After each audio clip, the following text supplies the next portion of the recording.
wabarakatuh. Perkenalkan, nama saya Jana Fitriyanti dengan NIM 240211502037 dari kelas Arsitektur 04 atau kelas D. Di sini saya akan mempresentasikan materi-materi dari mata kuliah Studio Struktur dan Konstruksi Bangunan 1. Langsung aja kita ke pembahasannya. Materi yang akan dibahas ialah yang pertama struktur dasar yang berisi pondasi, slub, kolom, balok. Terus yang kedua adalah dinding yang berisi dinding struktural dan dinding partisi.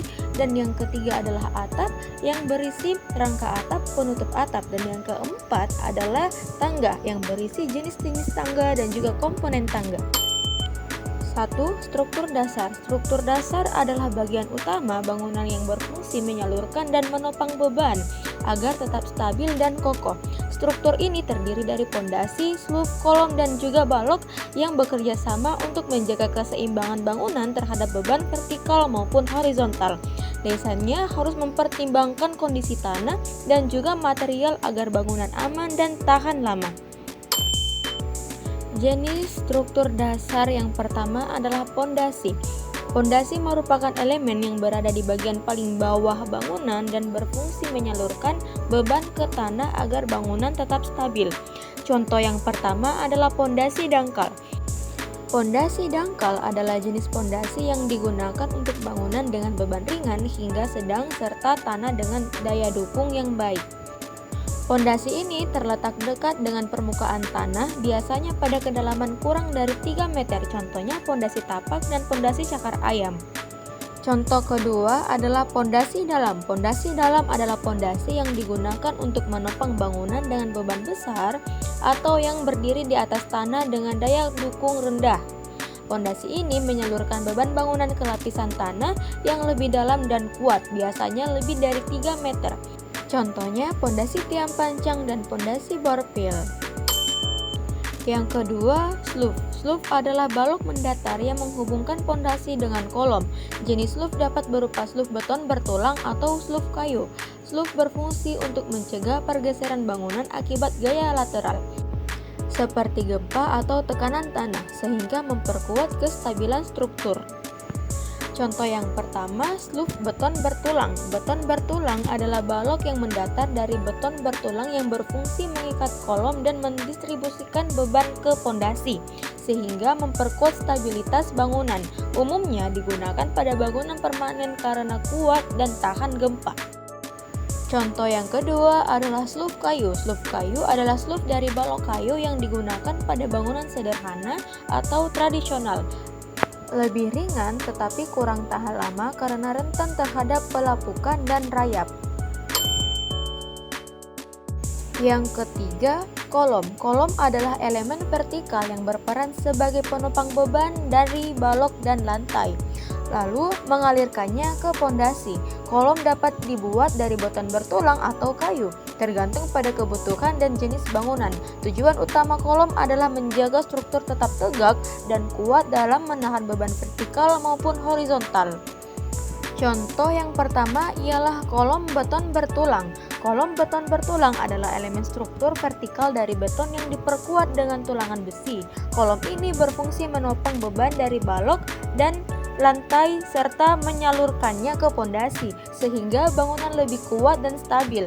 Umumnya digunakan pada konstruksi permanen karena tahan terhadap beban berat dan gempa. Contoh yang kedua, kolom kayu. Kolom kayu adalah kolom yang terbuat dari balok kayu dan digunakan pada bangunan tradisional atau ringan. Fungsinya menopang struktur di atasnya tetapi kekuatannya lebih rendah dibandingkan beton dan rentan terhadap pelapukan serta serangan rayap. Yang keempat adalah balok. Balok merupakan elemen horizontal yang berfungsi menyalurkan beban dari lantai atau atap ke kolom agar mendistribusikan beban secara merata. Jenis balok terdiri dari balok utama, balok anak. Tujuan utama balok adalah menjaga kestabilan bangunan dengan mendukung lantai serta elemen struktur lainnya. Contoh yang pertama adalah balok utama. Balok utama adalah elemen struktur horizontal yang berfungsi sebagai penyangga utama dalam menyalurkan beban dari lantai atau atap ke kolom. Balok ini memiliki peran penting dalam menjaga kestabilan dan kekuatan bangunan, terutama dalam menopang beban yang besar. Contoh yang kedua adalah balok anak. Balok anak adalah balok yang berfungsi membantu balok utama dengan mendistribusikan beban dari lantai atau atap secara lebih merata sebelum diputar ke balok utama. Biasanya balok anak memiliki ukuran yang lebih kecil dibandingkan balok utama dan digunakan untuk meningkatkan efisiensi struktur bangunan. Materi yang kedua adalah dinding.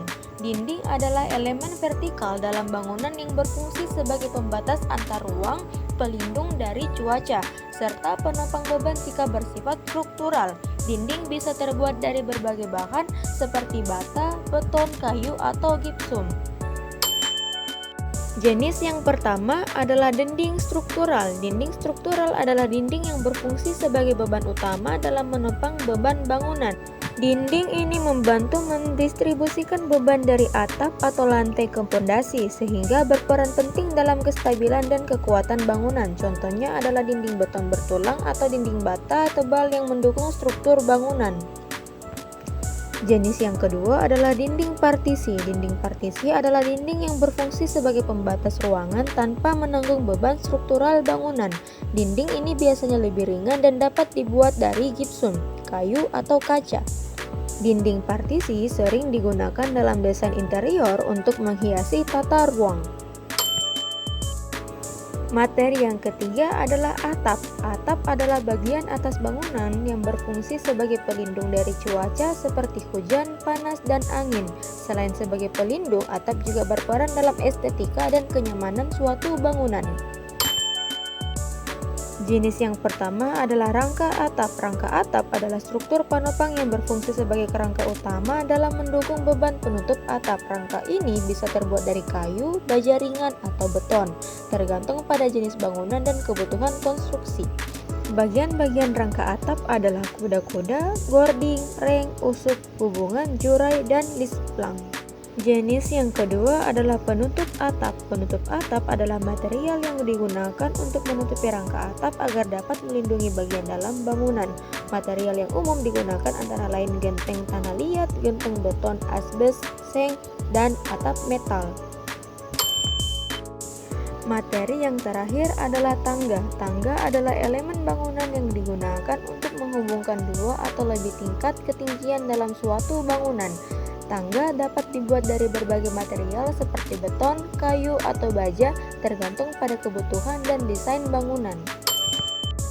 Jenis-jenis tangga, yang pertama tangga lurus, tangga yang tidak memiliki belokan berbentuk garis lurus. Yang kedua, tangga berputar, helix atau spiral, tangga yang berbentuk melingkar biasanya digunakan di ruang terbatas. Yang ketiga, tangga L dengan bordes, tangga berbentuk huruf L dengan satu bordes sebagai tempat istirahat. Yang keempat, tangga U dengan bordes. Tangga berbentuk huruf U dengan bordes di tengahnya untuk pergantian arah. Yang kelima, tangga melayang. Tangga dengan desain minimalis yang tampak seperti mengambang di udara.